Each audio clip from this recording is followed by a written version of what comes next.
Ukraine has destroyed at least half a dozen Russian aircraft and kept up its strikes on oil refineries as Donald Trump says Ukraine can win in a dizzying change of tone from the White House.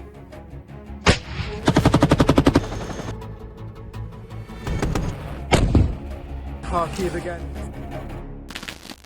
My name is Jerome Starkey. I'm the defence editor at The Sun newspaper, and this is Frontline, your weekly roundup of the most important news from the war in Ukraine.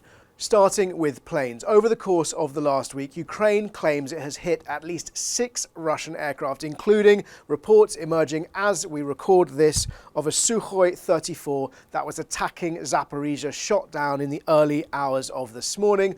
Also, Ukraine's intelligence agencies claiming that 2 Antonov 24s were hit on Crimea, and earlier 2 BE-12 Chaika seaplanes, which are spy planes designed for hunting submarines over the Black Sea, were destroyed, along with an Mi-8 helicopter. Now, the significance of the different strikes will vary enormously. Clearly, the Sukhoi 34, one of the most formidable and valuable of those aircraft that I've mentioned. It was in midway through an attack, we understand, when it was shot down. There was some speculation at the other end of the spectrum that perhaps those BE-12 Chaikas were in fact out of service. The Chaikas and the Antonovs and the Mi-8 all hit on the ground, but nonetheless significant because it illustrates the freedom of manoeuvre that Ukraine has achieved with its long-range strike drones. The fact is they can get into air bases which should be well-defended Russian properties and strike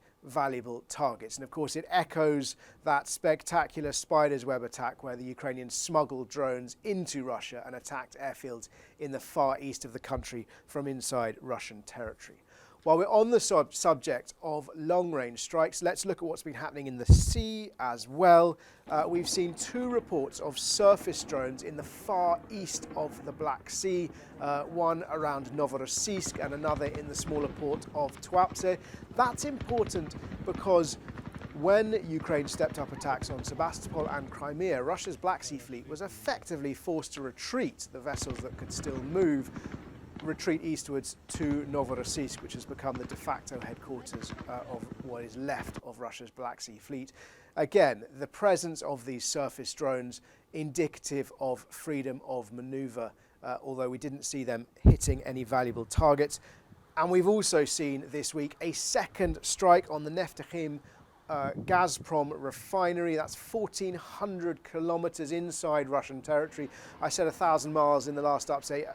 I think it's closer. The precise conversion is more like sort of 870 miles, 900 miles. Nonetheless, a long way inside Russia, a really valuable refinery. And that means that 16 of Russia's 38 refineries have been hit, some of them multiple times since August. And the Financial Times was reporting that Russian exports of diesel have now dropped to their lowest levels since 2020. And that's indicative that Russia is having to ration its diesel to limit exports in order to supply its domestic market. And we've talked about the effect that's having on ordinary Russians, the queues outside petrol stations. In the close battle, in the trench warfare, in the battles in the urban areas and what's left of these bomb-blitz towns, Russia has advanced south of Pokrovsk. These were claims the Russians made and the Ukrainians initially denied, but since appear to have been verified on the deep state open source tracking website. 2 hamlets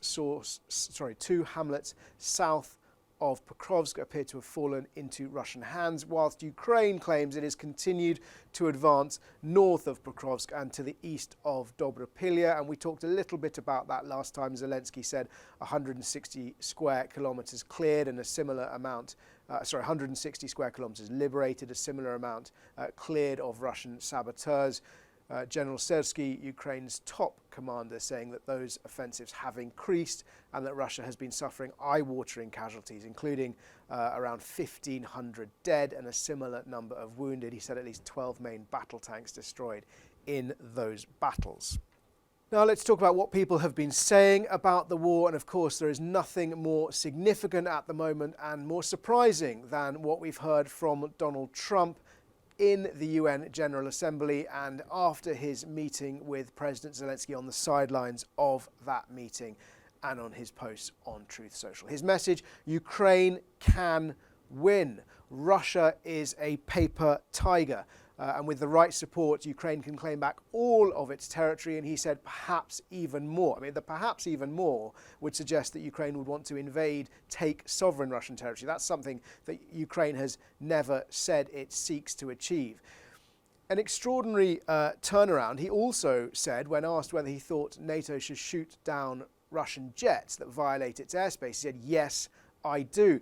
But in both cases, when it comes to shooting down Russian jets and when it comes to Ukraine rolling back Russian forces, his message has been slightly nuanced in terms of how much support America's going to give.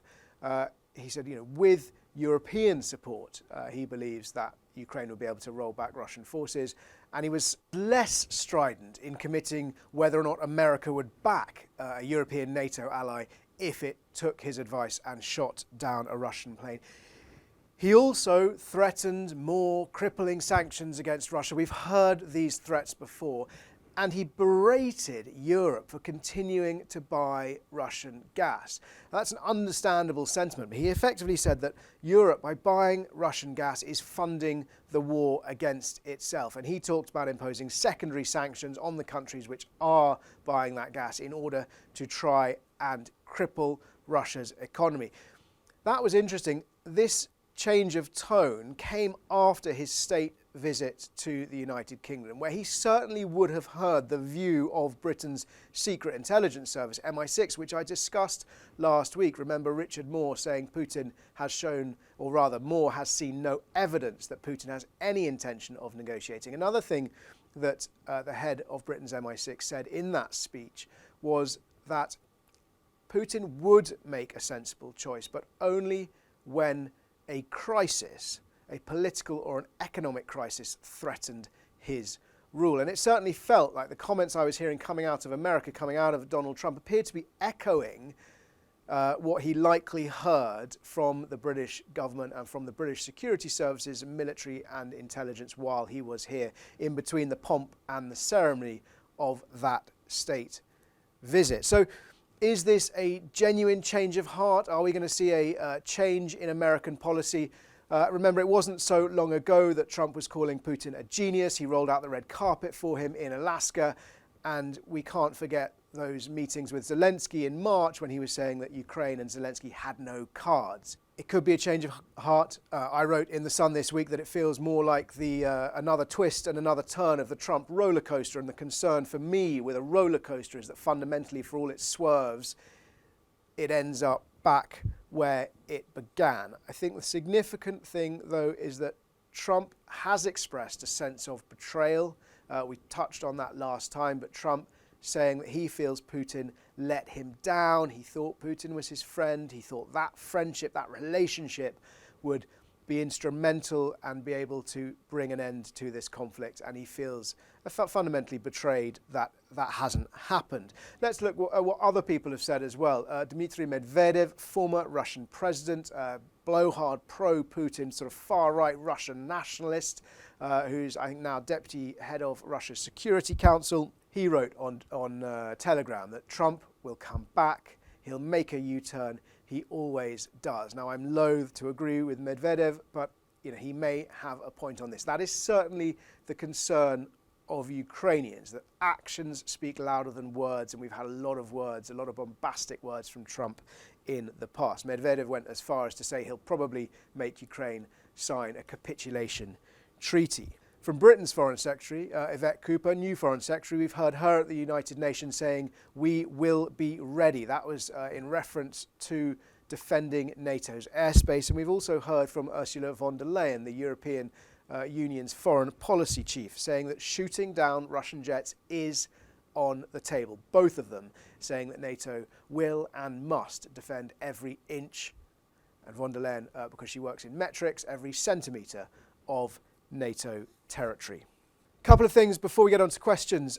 There have been airports closed in Denmark this week, 2 airports, Copenhagen and Aarhus, both because of suspicious drone activity. That hasn't been avowed or declared to a particular threat actor. We don't know who was behind it. Obviously, the fear is that's Russia comes after those incursions into Polish, Romanian and Estonian airspace.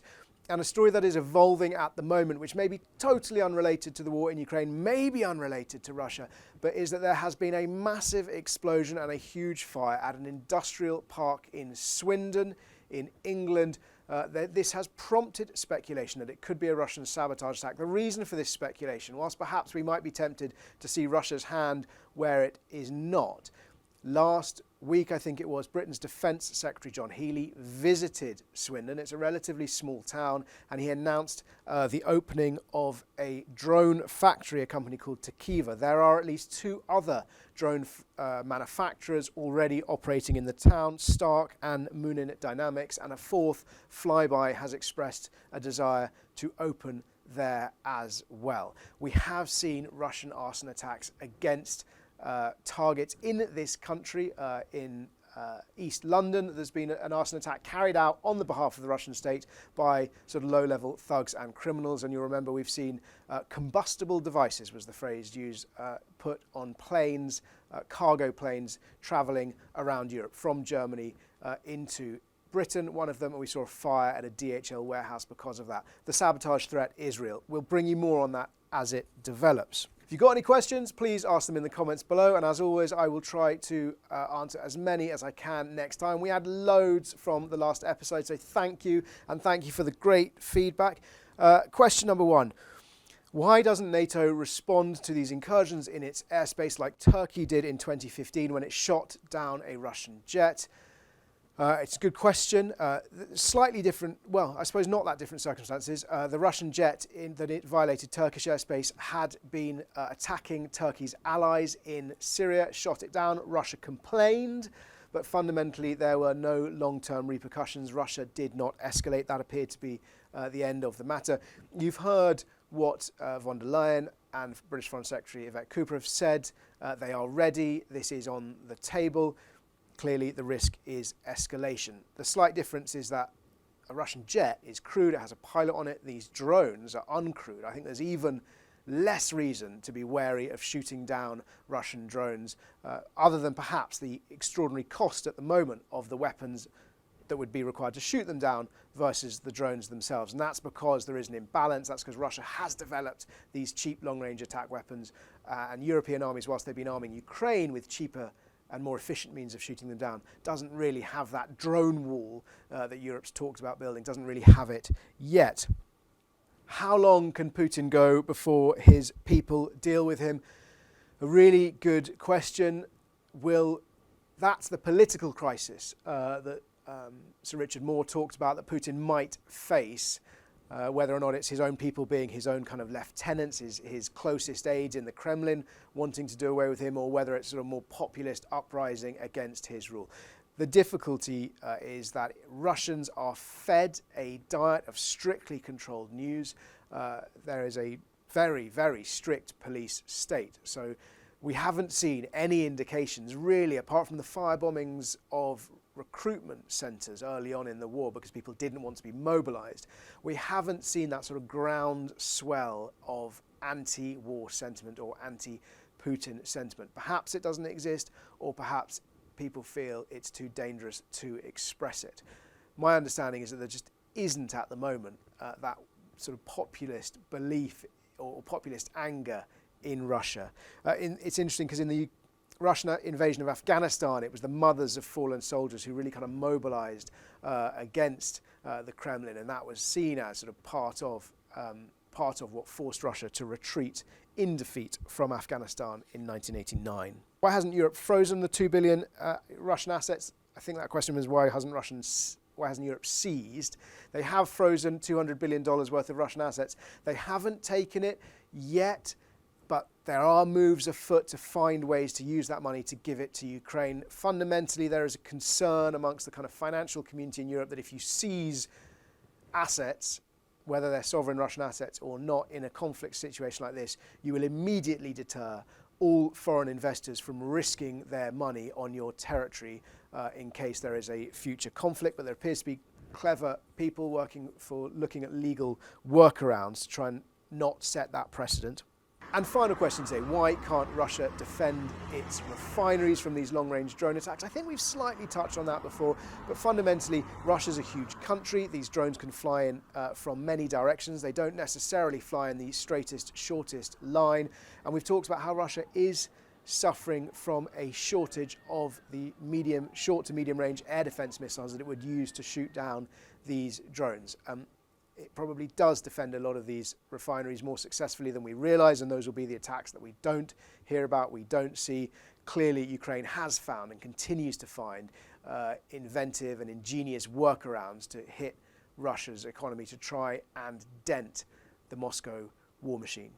Thank you for watching. Again, if you've got any questions, please do ask them in the comments below, and I'll do my best to answer as many as I can next time.